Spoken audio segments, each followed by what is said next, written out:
ஓம் சாய்ராம், ஜெய் சாய்ராம். என் அன்பு குழந்தையே, உனது வாழ்க்கைக்கு புதிய வழிகளை உருவாக்கி தருவேன். உனக்குள் இருக்கும் கவலைகளை தூக்கி என் மீது வைத்துவிடு.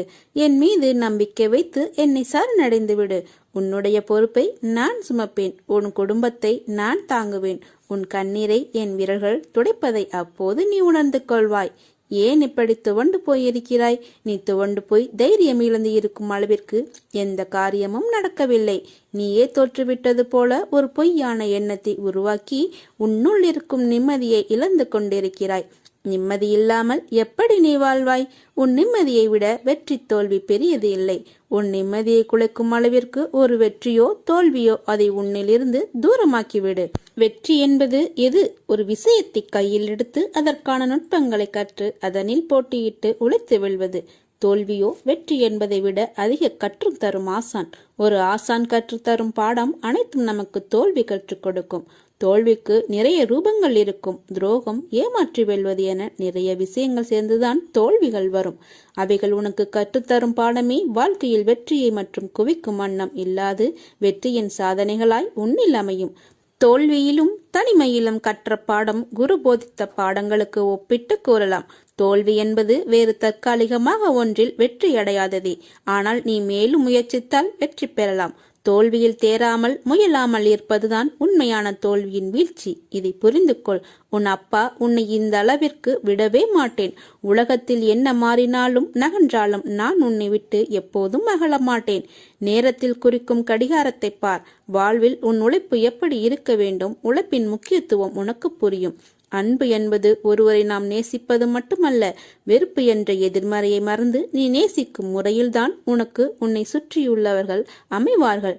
பேதமின்றி நேசிக்க எண்ணத்தை வளர்த்துக்கொள். அது உன்னால் சில சூழ்நிலைகளில் முடியாத போது வெறுக்க நினைக்காதே. நகன்று நிற்க கற்றுக்கொள். அது உன்னை எப்போதும் சீரும் சிறப்புமாய் நிம்மதியான மகிழ்ச்சியான வாழ்க்கைக்கு வழிகாட்டும். எனக்கு சேவை செய்தும் என்னுடைய புகழை பாடியும் முழு மனத்துடன் என்னை சரணாகதி அடைபவன் என்னுடனேயே ஐக்கியமாகி விடுகிறான். நான் எனது என்னும் அகங்காரத்தை என்னுடைய பாதங்களில் சமர்ப்பிப்பதே எனக்கு செய்யும் முற்றும் முழுமையான சேவையாகும் என்பதை புரிந்து கொள். நமது மனம் இறைவன் மீது முழுமையாக படிந்துவிட்டால் தேகத்தை பற்றிய கவலை நமக்கு இருக்காது. மன உளைச்சல், அலைச்சல், துக்கம், கோபம் போன்றவை நம்மை அணுகாது. புகழ்ச்சிகளும் அவமானங்களும் நம்மை பாதிக்காது.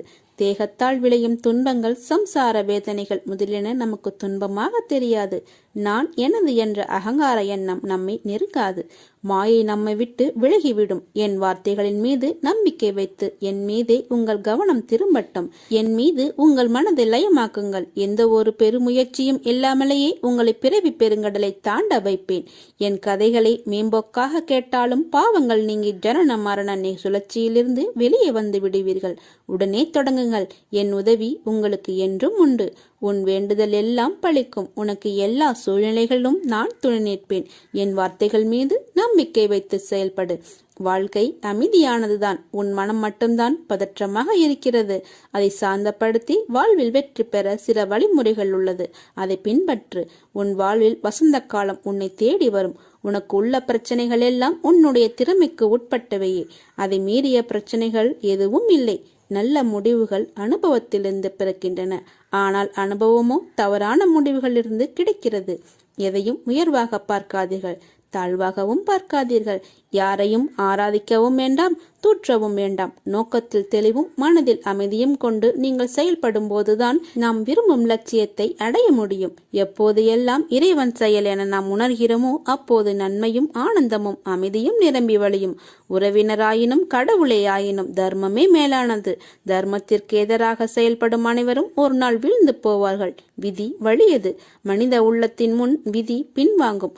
அரியா சாதனைகள் அனைத்தும் வலிமையினால் செய்யப்பட்டவை அல்ல, விடாமுயற்சினால் தான். நீ தேடும் ஆனந்தமும் அமைதியும் உன் உள்ளேத்தான் உள்ளது. அதனை வெளியே தேடாதே, உன் உள்ளே தேடு.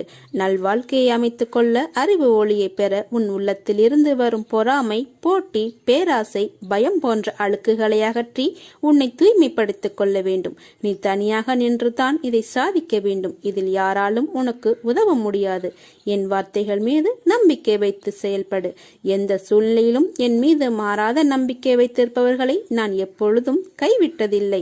விதர்ப்பங்களான பேச்சுகளும் செய்கைகளும் உன் முன்னர் மற்றவர்களால் நடக்கிறதா?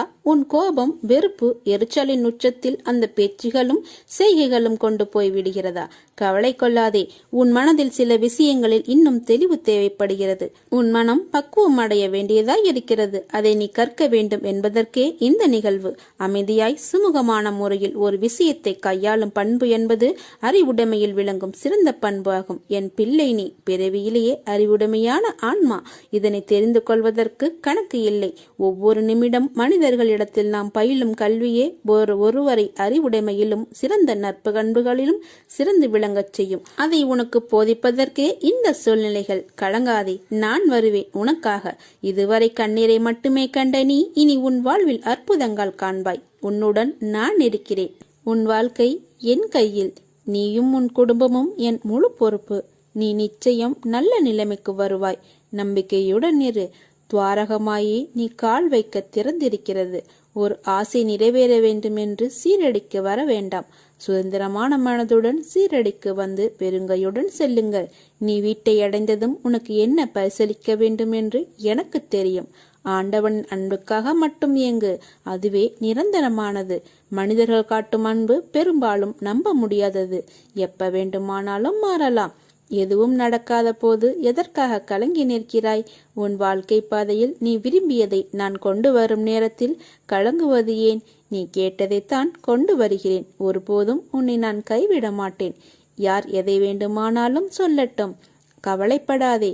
அவை அனைத்தையும் நீ காதில் மட்டும் கேட்டுக்கொள்.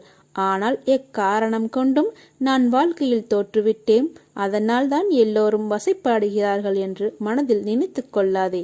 இவ்வுலகில் நிலை என்று ஒன்றுமே இல்லை. அது மனிதர்களின் செயல்பாடுகளுக்கும் பொருந்தும். எனவே நீ உன்னுடைய லட்சிய பாதையிலிருந்து தடம் புரளக்கூடாது.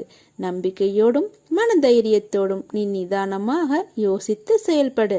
இந்த உடல், மனைவி, மக்கள், மனை, செல்வம், வாழ்க்கை நிரந்தரமென்று நினைக்காதே. ஆகையால் உடல் திடமாக உள்ள பொழுதே உன்னால் முடிந்த தர்மங்களை செய்ய வேண்டும். தர்மம் தலை காக்கும், தக்க சமயத்தில் உயிர் காக்கும் என்பது வாய்மொழி மட்டுமல்ல, வாழ்வின் அனுபவ மொழி. அனுதினமும் சேவிக்கும் பக்தனின் கூடவே இருந்து காப்பாற்றுவதே என் தர்மம். எனவே உன் துயரங்கள் தீர்ந்து வேண்டியது நிறைவேறும். மாறாத நம்பிக்கை, நீடித்த பொறுமை, உண்மையான பணிவான நேர்மையான செயல்பாடுகளே உன் லட்சியத்தை அடைய செய்யும் வழியாகும். உன் சாயப்பா நான் இருக்கிறேன் நிழலாக என்று உனக்காக. நீ செல்லும் இடமெல்லாம் உனக்கு துணையாக நான் இருப்பேன். என் வார்த்தைகள் மீது நம்பிக்கை வைத்து செயல்படு. மீதியை நான் பார்த்து கொள்கிறேன். நல்லதே நடக்கும். இன்னும் உன் நிலை இறங்கினாலும் சாய் இருக்கிறார் என்று இருக்கிறாயே, உன்னை நான் எப்படி கைவிடுவேன்? நீ பார்த்து கொண்டே இரு. உனக்கு கஷ்டங்களை உருவாக்கியவர்கள் கண் பார்க்க உன்னை கோபுரத்தின் உச்சியில் அமர வைக்கப் போகிறேன். ஏன் இவ்வளவு அவசரம்? உன்னுடைய வாழ்வில் எதை நினைத்தாலும் உடனே அதன் முழு பலன் கிடைத்துவிட வேண்டும் என்று அவசரப்படுகிறாய். நீ நினைத்தது நடக்கவில்லை, நாள் தள்ளிக்கொண்டே போகிறதே என்று நினைத்தாலும் நடக்காமல் போகிறது என்று மனக்குழப்பத்தில் இருந்து நீ வெளியே வா. முதலில் நடப்பது அனைத்தும் நல்லதற்கே என்று நினை. நீ நிச்சயம் பூரண ஆசீர்வாதம் பெறுவாய். நான் உன்னை என்றும் கைவிட மாட்டேன். நீ மனமுடைந்து போகும் அளவு உன்னை சோதனைகள் சூழ்ந்துள்ளது. நீ அவற்றையெல்லாம் துச்சமாக நினை. என்மேல் நம்பிக்கை இருக்கிறது அல்லவா? உனக்கான நல்வழியை உன் கண்களுக்கு புலப்படும்படி நான் உன்னை அழைத்துச் செல்வேன். நம்பிக்கை ஒன்றுதான் துயரங்கள் தீர்க்கும் மருந்து. முதலில் நம்பிக்கை தைரியத்துடன் இருந்த உனக்கு இப்போது நம்பிக்கை குறைவாக இருக்கிறது. நீ அனுபவிக்க வேண்டியது அனுபவித்துத்தான் ஆக வேண்டும். பதற்றப்படாதே, பயப்படாதே. நான் உன்னோடு இருக்கிறேன். நம்பிக்கையோடு உன் கடமையை செய். உனக்கான அந்த நல்ல நாள் நிச்சயமாக உன்னை தேடி வரும். மகிழ்ச்சி, ஆரோக்கியம், நற்பெயருடன் எல்லா செல்வ வளங்களையும் பெற்று சீரும் சிறப்புமாய் வாழ்வாய். அதற்கு நான் பொறுப்பு. உன் அம்மாவாக அப்பாவாக அரவணைத்து காப்பேன். நான் தேர்ந்தெடுத்த பிள்ளை நீ. உன்னை விட்டு நான் விலக மாட்டேன். நம் வாழ்க்கையில் நிகழும் தருணங்கள் எல்லாம் வெற்றியாகவும் இருப்பதில்லை, தோல்வியாகவும் இருப்பதில்லை. வெற்றிகள் நிலைத்து இருப்பதில்லை, அதேபோல் தோல்விகளும் அப்படியே நிலைத்து இருப்பதில்லை. வெற்றி என்றும் சந்தோஷம் தரும், ஆனால் அந்த சந்தோஷம் வாழ்க்கை முழுவதும் கிடைக்கும் என்று எதிர்பார்க்காதே. அதே மாதிரி தோல்விகள் கஷ்டத்தை தரும், அதுவும் நிரந்தரமாக வாழ்வில் நிகழ்வது இல்லை. வெற்றியில் ஆணவத்தை காட்டாதே, அதேபோல் தோல்வியில் விரக்தியை காட்டாதே. ஏனென்றால் இரண்டுமே வாழ்க்கை அல்ல. ஜெயிப்பவர்கள் தோற்பார்கள், அதேபோல் தோற்பவர்கள் ஜெயிப்பார்கள். அதிலிருந்து என்ன பாடம் கற்றுக்கொள்கிறாய் என்பதுதான் உண்மையான வாழ்க்கை. அதன் வெற்றி பாதை உனக்கு தெரியும். பாதை தெரிந்தால்தான் சேரும் இடம் சரியாக அமையும். அதனால் உன் பாதைகளை சீராக்க முயற்சி செய். இன்று என் மேல் கோபம் கொண்டாய். நினைத்த நிகழ்வு நடக்கவில்லை என்றால் அது நடக்காமல் போனதற்கு காரணம் அதைவிட நல்ல சூழ்நிலை நடக்கும் என்பதற்காக. மேலும் உனக்குள்ள கேள்விக்கு விடையும் அளித்தேன். தேவையில்லாத விஷயங்களை எண்ணாதே. நான் இருக்கிறேன், உன்னை நல்வழியில் அழைத்துச் செல்வேன். இது என்னுடைய சத்திய வாக்கு. என் குழந்தைகள் கோபித்துக் கொள்ளலாம், ஆனால் நான் உன்னை கோபித்துக் கொள்ள மாட்டேன். அப்படி நான் கோபம் கொண்டாலும் என் பிள்ளையான உன்னை நல்வழிப்படுத்துவதற்கே என்பதை புரிந்து கொள். என்றும் துணையாயிருந்து என் இதயத்தில் அரவணைத்து காப்பேன். என்றும் நான் உயிருடன் தான் இருக்கிறேன் என்று உறுதியாக நம்பு. யார் கைவிட்ட போதிலும் என் பக்தனாகிய உன்னை நான் என்றும் கைவிட மாட்டேன். இது சத்திய வாக்கு. உன் வாழ்வில் மலர்கள் பூக்கப் போகிறது. சோலைகளாய் மாறப்போகும் உன் மனம் இவற்றை உன்னுடன் அமர்ந்து காண நான் விரும்புகிறேன். சில பிள்ளைகளை வர வைப்பேன். சில பிள்ளைகளை பார்க்க நான் உன் சாய்தேவா வருவேன். அப்படி நான் பார்க்க வரும் என் பிள்ளை நீ என்றைக்கும் நன்றாக இருப்பாய். மனதில் எதையோ நினைத்து வேதனையில் இருக்கிறாய். அது எனக்கு தெரியும். அந்த வேதனைகள் தீர்ந்து மகிழ்ச்சி வரப்போகிறது. நீங்கள் என் கூடவே இருந்தும் எனக்கு ஏன் இவ்வளவு சோதனைகள் என்று நீ வருந்துகிறாய். என் குழந்தையே, உன்னுடைய இந்த சோதனைகள் ஒரு நல்ல வாழ்க்கைக்கு உன்னை அழைத்துச் செல்லும். நீ உன் வாழ்க்கையை எப்படி வாழ வேண்டும் என்பதை கற்றுத்தரும். அனைத்தும் விரைவில் சரியாகும். புதியவற்றை பின்பற்றுவதற்கு பதிலாக வழக்கமான விஷயங்களை ஏற்றுக்கொள்ளுங்கள். உங்கள் வீட்டிற்கு நண்பர்கள் வருவார்கள். 9 நபர்கள் உங்களுக்கு உதவுவார்கள். எல்லா துன்பங்களையும் பொறுமையுடன் தாங்கிக் கொண்டு என்னை சரணடைகிறவன் என்னை மிக மகிழ்ச்சியில் ஆழ்த்துகிறான். திடமான விசுவாசத்தை மனதில் தரித்து எவர் தம்முடைய குருவை வழிபடுகிறாரோ அவருக்கு இறைவன் எக்காலமும் கடன்பட்டவனாகிறான்.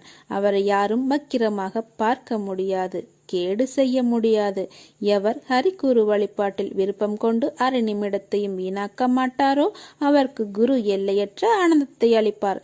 பிறவி பெருங்கடலை தாண்டி அழைத்துச் சேர்வார். சாயி நம்முடன் இருக்கிறார். நல்லதே. உனக்குள்ளே அச்சமும் குழப்பமும் அதிகரித்து வருகின்றது. உன் கேள்விகளுக்கு விடை கிடைக்காமல் அது நீண்டு கொண்டே இருக்கிறது. ஆனால் இந்த நாட்கள் நீ மௌனமாக இருக்க வேண்டிய நாட்கள். யாரிடமும் வம்பு வந்தாலும் நீ அதை தவிர்த்து மௌனமாக செல்ல வேண்டிய நாட்கள் இது. உனக்கு கிடைக்க வேண்டிய எல்லா பதில்களும் நியாயங்களும் சில தினங்களில் உனக்கு கிடைக்கும். அதுவரை நீ பொறுமையாக என்னுடைய நாமத்தை மட்டும் நிஜம் செய்துவதுதான் உனக்கு நல்லது. அது மேற்கொண்டு எந்த சிக்கலிலும் உன்னை காத்து நிற்கும். எந்த சிக்கலும் உனக்கு ஏற்படாமல் அது உன்னை காக்கும். என்றுமே நான் உனக்கு எப்பொழுதும் துணையாக இருப்பேன். உங்களுக்கு எதிராக எத்தனை பேர் செயல்படுகிறார்கள் என்பதை பற்றியெல்லாம் பொருட்படுத்த வேண்டாம். உனக்காக நான் இங்கு செயல்பட்டு கொண்டிருக்கிறேன் என்பதையும் நீ மறந்து விட வேண்டாம். உன் மனதை குழப்பும் பிரச்சனை விரைவாகவே சரியாகிவிடும். நான் பார்த்துக் கொள்கின்றேன். என்னுடைய நாமத்தை உன் மனதில் சொல்லிவிட்டு உன்னுடைய வேலையை மட்டும் நீப்பார். விரைவாகவே அதிசயம் நடக்கும். ஏற்பட போகும் அதிசயங்களுக்கு நன்றி என்று ஆழமாக சொல்லிக் கொண்டே இரு. அது எப்படி சரியாகும்? சரியாகும் வழிகளை பற்றியெல்லாம் நீங்கள் ஆராய வேண்டாம். நமக்கு ஒரு சில வழிகள் தான் தெரியும். ஆனால் நம்மை படைத்த கடவுள் அந்த இறைவனுக்கு எல்லா வழிகளும் தெரியும் அல்லவா? இந்த பிரபஞ்சத்திற்கு 1000 வழிகள் உண்டு. அது சரி செய்துவிடும். நீ கவலைப்படாதே. உங்கள் வார்த்தைகள், எண்ணங்கள் பிரபஞ்சத்திற்கு கட்டளைகளாக அனுப்பப்பட்டு விரைவாகவே அது சரி செய்துவிடும். உங்களை சுற்றி எத்திராக நடப்பதை பற்றி நீ கவலைப்படவே வேண்டாம். பயம் இருந்தால் நீங்கிவிடு. குழப்பங்கள் வரும்போது பதட்டம் இல்லாமல் அமைதியாக இரு. அப்பொழுதுதான் அதற்கான தீர்வு உனக்கு கிடைக்க வரும். உங்களை பற்றி எதிராக நடப்பதை பற்றியெல்லாம் பயந்து கொண்டு பயத்துடனும் குழப்பத்துடனும் நீ வாழ்ந்து வந்தால் இந்த வாழ்க்கையை உன்னால் நிம்மதியாக வாழ முடியாது. நான் மிகுந்த நம்பிக்கையாக இருக்கின்றேன். விரைவில் எனக்கு அதிசயம் நடக்கும். ஏற்பட போகும் எல்லா அதிசயங்களுக்கும் நன்றி கடவுளை என்று என்னிடம் நீ சொல். இந்த பிரபஞ்சத்திற்கு நன்றி என்று ஆழமாக மனதில் சொல்லிக்கொண்டே இரு. நிறுத்தாமல் சொல்லிக்கொண்டே இரு. உங்கள் வார்த்தைகள், நம்பிக்கையான உணர்வுகள், சந்தோஷமான எண்ணங்கள் போதும். எல்லாவற்றையுமே அது சரி செய்துவிடும். உங்களின் நேர்மறையான சக்தி இந்த பிரபஞ்சத்தை காட்டிலும் சக்தி வாய்ந்தது என்பதை மட்டும் நீ உணர்ந்து கொள். எப்பொழுதும் கண்ணீரும் குழப்பமாக உன்னை நீ வைத்துக் கொள்ளாதே. இன்று நீ மௌனமாக இருக்க வேண்டிய நாள். உனக்கு கிடைக்க வேண்டிய பதில்கள் எல்லாம் சில தினங்களில் கிடைக்கும். அன்று வந்து நீ எனக்கு நன்றி என்று கோரு. உனக்கான பதில்களை தான் நான் தயார் செய்து கொண்டிருக்கிறேன். விரைவாகவே அது உனக்கு கிடைக்கும். பல அதிசயங்கள் உனக்கு நடக்கும். எல்லாம் நன்மைக்கே என்று எடுத்துக்கொண்டு இன்று மௌனமாக இரு. நீ எனக்கு எப்போதுமே முக்கியம். என் கண்கள் உன் மீதுதான் எப்போதும் இருக்கும். நீ கேட்டதை விட அதிகமாக கொடுக்கப் போகிறேன். நல்லதே நடக்கும். உனக்கு ஒரு விஷயத்தை சொல்கிறேன். நான் உன்னுடன் எப்போதும் இருக்கேன். நீ கவலை இல்லாமல் இரு. எந்த ஆபத்திலிருந்தும் நீ முற்றிலும் காப்பாற்றப்படுவாய் என்பதில் உனக்கு எந்தவித சந்தேகமும் வேண்டாம். ஒவ்வொரு வினாடியும் நான் உன்னுடனே இருக்கிறேன். நீ தனியாக நடக்கிறாய் என்று நீ நினைக்கிறாய். உன் பாதையை என்னால் வடிவமைக்கப்பட்டது.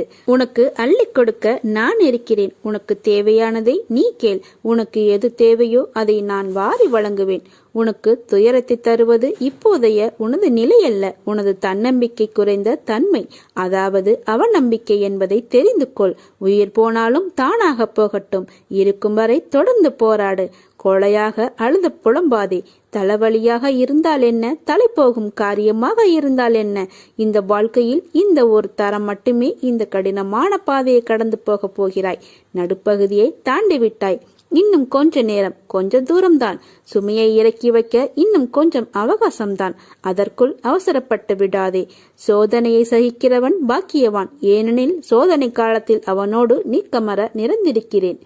பிரச்சனைகளை எதிர்கொண்டு போராட தயாராகிறவன் பாக்கியவான். யுத்த காலத்தில் அவன் சார்பாக நான் நிற்கிறேன். இழிவுபடும் போது சகித்துக் கொள்ளும் நீ பாக்கியசாலி. அதை நான் புண்ணியங்களாக மாற்றி உன் துயரத்தில் பங்கெடுக்கிறேன். நீ என்னை வழிபட ஆரம்பித்தது நான் உனக்கு துணையாக வந்ததால் தான். இது அறியாமல் இன்னும் என்னை தேடிக்கொண்டிருப்பது எதற்காக? நான் உன்னுடன் தான் இருக்கிறேன். வேதங்களும் சாத்திரங்களும் நமக்கு எவ்வளவோ விஞ்ஞானத்தையும் ஞானத்தையும் கொடுத்திருக்கிறது. அதில் எவ்விதமான சந்தேகமும் இல்லை. நம்முடைய சாமர்த்தியம் என்ன என்பதையும் நாம் தெரிந்து கொள்ள வேண்டும். அவற்றை பற்றி விவரமாக கூறுபவர் யார் இருக்கிறார்கள்?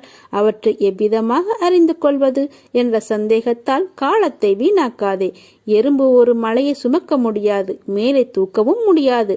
ஆனால் மலையின் மேல் எறும்பினால் ஏற இயலும். காரணம் என்னவென்றால் அதற்கு அந்த விசுவாசம் இருக்கிறது. அந்த விசுவாசத்தின் காரணமாக அந்த வேலையை செய்ய முடிகிறது. என் நாம உச்சாடனையில் அப்படிப்பட்ட நம்பிக்கையை நீ வைத்தால் உன்னை நான் ஆன்மீக மலைச்சிகரத்தின் உச்சியில் உட்கார வைக்கிறேன். பாதையில் நீ நீர் ஊற்றினால் கிளைகள் துளிர் விடுகிறது. வேதங்களுக்கும் சாஸ்திரங்களுக்கும் மூலம் ஏதோ ஒரு சக்தியின் நாமமே. நாமம் என்றால் சொரூபத்தை ஒருமித்த உச்சரிப்பின் மூலம் உண்மையை கிரகித்தலேயாகும். என் நாமத்தை உச்சரிப்பதால் வேறு சிந்தனைகள் தோன்றாது.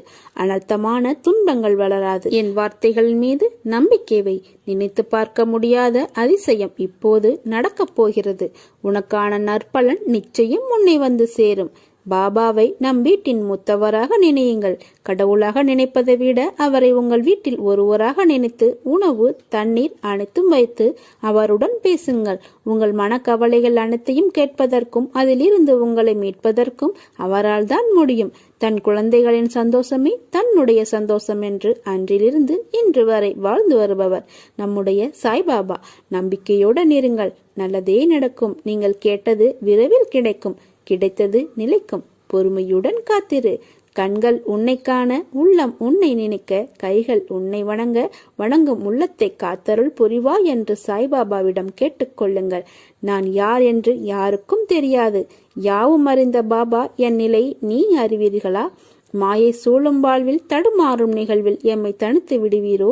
சிரமங்கள் சூழும் வாழ்வில் அதை போக்கிட வரம் தாரீரோ? மெய்தனை வெந்து மனம் தன்னின் நொந்து வாழ்வதுதானா என் வரம்? நின் விழிப்பார்வை என்னை பார்ப்பதில் என்ன சுணக்கம்? யார் யாரோ எப்படியோ வாழ்ந்திருக்க நின் திருவடியில் நிழல் தேடும் இந்த பாவி பக்தனை புறம் தள்ளாதிர் பாபா. பாவங்கள் பல செய்தாலும் காப்பது உன் கடமை. என் நல் தேடலும் தேவையும் தருவது உன் சத்தியமே. சாய்தேவா, என்னை காப்பாற்று. உன்னை நம்பி கெட்டவர்கள் யாரும் இல்லை, நானும் கெடப்போவதில்லை. எம்மை கரை சேர்ப்பதே உன்னுடைய பொறுப்பு. உன் அற்புதம் என் வீட்டில் நிகழட்டும். உன்னை கை தொழுதிட்டு கண்டு யாவரும் எம்மை கேலி பேசக்கூடாது. என் தேவை அறிவீர்களாக நீங்கள். என் கரம் தாருங்கள். நான் அழுதது போதும், நான் சிரிக்க வேண்டும். ஆனந்த பாபாவே, ஆனந்தம் வேண்டும். நேர் செய்திடுங்க, சரி செய்திடுங்கள். இக்கணமே வாழ்வில் இனிப்பை தாருங்கள். என்னை தேற்றிட உமையின்றி யாரும் இல்லை. எம்மை காத்து அருள்வீர் பாபா என்று இக்கணமே அவரிடம் வேண்டிக் கொள்ளுங்கள். சாய்நாதா, நீங்கள் இல்லை எனில் நாங்கள் இல்லை. நாங்கள் நிற்பதும் நடப்பதும் உண்ணுவதும் உறங்குவதும் சிரிப்பதும் அழுவதும் வெற்றியும் தோல்வியும் இன்றும் நாளையும் எல்லாமே உன்னால்தான். பாபா நமக்கு ஒரு காரியத்தை தாமதப்படுத்தினால் நிச்சயமாக அதில் ஒரு நன்மை இருக்கும் என்பதை நம்புங்கள். ஒரு கஷ்டம் வரும்போது நமக்கு நல்ல காலம் பிறந்து விட்டது, இனி நன்றாக இருப்போம் என நம்பிக்கை கொள்ள வேண்டும்.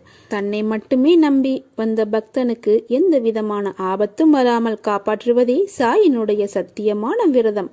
உலகத்தில் உள்ள ஒவ்வொரு ஜீவனின் ஆழ்மனத்தின் எண்ண ஓட்டங்களையும் அறிந்து வைத்திருக்கும் சர்வாந்தர்யாமியே சாய்பாபா. நம்முடைய ஒவ்வொருவரின் கடந்த காலமும் நிகழ்காலமும் எதிர்காலமும் அவருக்கு வெட்ட வெளிச்சமாக உள்ளங்கை நெல்லிக்கனி போல் தெள்ளத் தெளிவாக தெரியும். தன் பக்தனுக்கு என்ன நடக்கப் போகிறது என்பதும் பாபாவுக்கு நன்கு தெரியும். தன்னை மட்டுமே நம்பி சரணாகதி அடைந்த பக்தனுக்கு எந்த விதமான ஆபத்தும் வராமல் காப்பாற்றுவதே பாபாவின் வேலை. அவரே பார்த்து கொள்வார்.